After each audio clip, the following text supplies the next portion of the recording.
আপনারা যে লাইনটা দেখে এসছেন, যাদের বক্তব্য শুনে এসছেন, আমার মনে হয় এদের বক্তব্য সবার বক্তব্য এক না।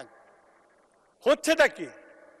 হচ্ছে হলো যারা অসৎ উদ্দেশ্য নিয়ে লাইন করেছে, যারা আসলেই নিডি, তাদের ভিড়ে তারা তেল পাচ্ছে না এবং তারা ফোর্স হচ্ছে ইনফরমাল মার্কেটে যাওয়ার জন্য, তেল কেনার জন্য,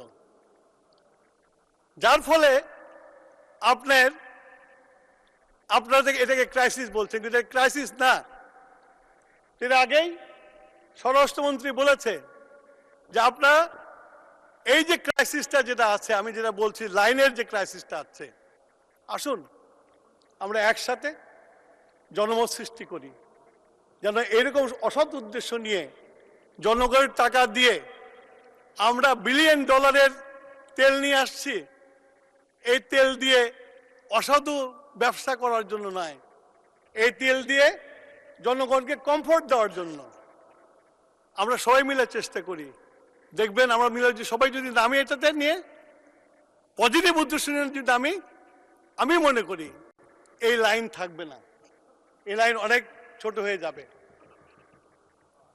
এই অ্যাপিল আপনাদের কাছে আমি করছি। আর 2 নম্বর, আপনারা দাম বাড়ানো নিয়ে কথা বলেছেন।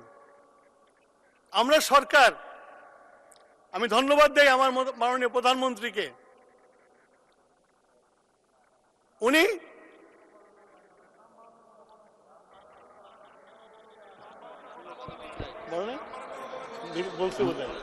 বলছে ওখানটা বলছে, আচ্ছা ঠিক আছে, আপনারা না বলে থাকে আমি শুনছি দাম বাড়ানোর কথা বলেছে।